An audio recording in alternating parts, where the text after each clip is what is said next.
welcome to Haunted Hangover Haunt Reviews. I'm Louie, and in this new show, I'll be reviewing haunted attractions, hay rides, spooky museums, Halloween events, things of that nature. Going forward, anytime I visit one of these spots or one of these attractions, I'll just hop on here and talk about it, give my thoughts. And I thought now that we're in the middle, not really the middle, but more so, well, maybe the middle, because some people consider September the start of the Halloween season. But we're, I guess, in the beginning of the Halloween season. I thought it would be a good time to introduce this new offshoot of the podcast. Before I start, I do want to let you guys know that there will be a video component to these episodes because I tend to shoot a lot of footage when I go to them. In the past, the original format were strictly video, but I want to incorporate the podcast to this, so I'm just kind of reformatting, and I thought it'd be just a fun addition to our normal show. So with that out of the way, let's jump into Long Island Monster Gallery. I just got a chance to check this out.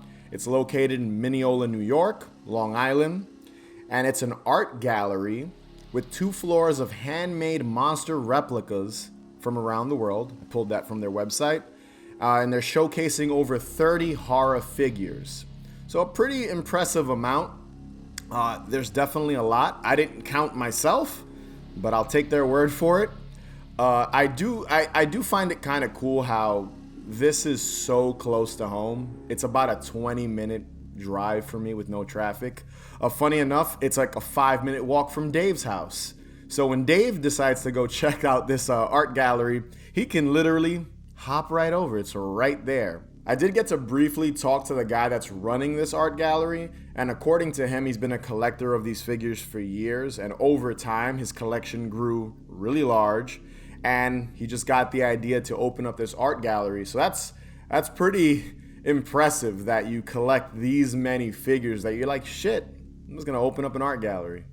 All right, so let's jump into my actual experience at the art gallery. So I'm going to talk about the queue first. Most museums and even some haunts are guilty of not having any type of queue or pre-show or some sort of introduction to what you're about to enter. And I am impressed that the Long Island Monster Gallery has a little pre-show, which I thought was really cool. I will say while we were waiting outside in line, there was a woman, I'm guessing kind of like, she was like maybe playing up being the caretaker of the art gallery, of the monster gallery. And she was in character. She was kind of joking around. I think I overheard her joking about being like extra caffeinated because drinking coffee. She had like a British accent, which is funny because we're in like not the middle of nowhere in Long Island, but we were. And she's just talking to us. She's just being really funny. So I dug that, some interaction before even walking into the museum. The pre-show itself, once you walk inside, there was they have like this, I'm trying to describe it. It's like a skeleton inside of a coffin, but he's an animatronic skeleton. And I'm guessing they hit a button or something, and he introduces the art gallery to you. He says something along the lines of like, oh, you're going to be transported back in time to when these monsters, roamed, or during their time when they were around. Something along those lines. I'm not doing it any justice here, what the animatronic skeleton said. But I do dig how they have this, because not a lot of haunted attractions do stuff like this, or even museums. Now, once inside, there are several different figures, kind of spread out throughout the entire museum. I have a list here of some of the characters that I encountered and saw. I've got Frankenstein, the Bride, Freddy Krueger, Michael Myers, Killer Clowns from Outer Space, Sam from Trick or Treat, which was really cool, the Sanderson sisters, and even Father Merrin and Reagan from The Exorcist. I know a lot of people are scared of The Exorcist, so I'm sure once you see those figures, when you check this place out, if you check this place out, that'll probably freak you out. Some of the figures, specifically the Frankenstein and Bride of Frankenstein, they're like the first 2 you see when you enter the museum, the art gallery, I should say.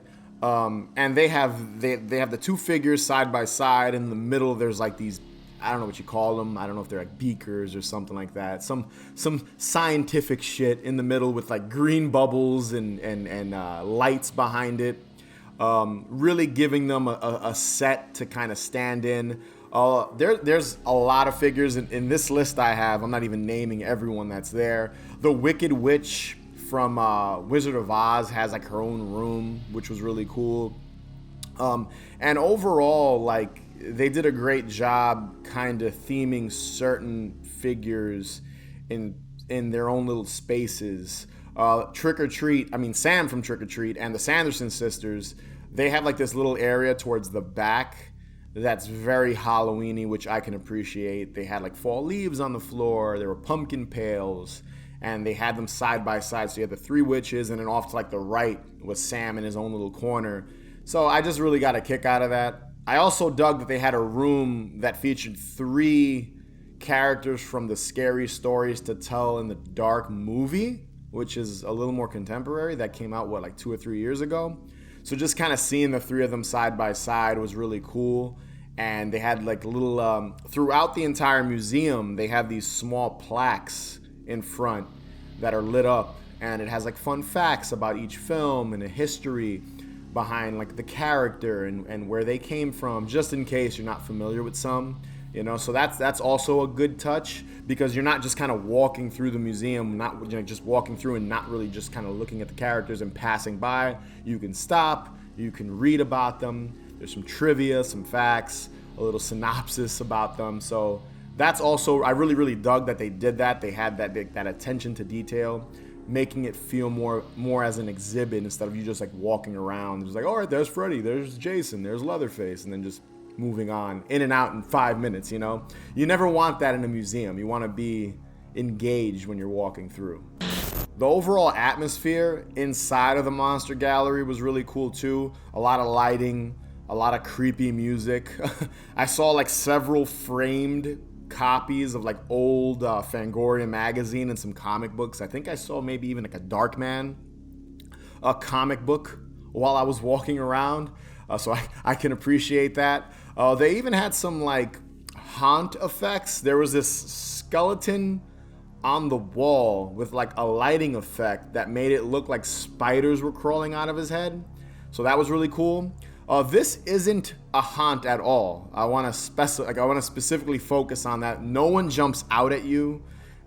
There isn't any like that. Even the woman that I mentioned earlier, that, you know, that's talking to you and interacting with you outside of the actual haunt, she's not like being scary or trying to spook you or anything like that. So there isn't any of that, which I give them a lot of credit for, because this can technically be like a fun Halloween activity for families and kids. I did see like a couple of younger kids walking around, and they weren't scared. Obviously, some children will be scared of some of these figures, because you can't have like Freddy Krueger. I don't think there'll be like a 4-year-old that'll see Freddy Krueger and be like, look, he's friendly. They'll probably scare the shit out of them.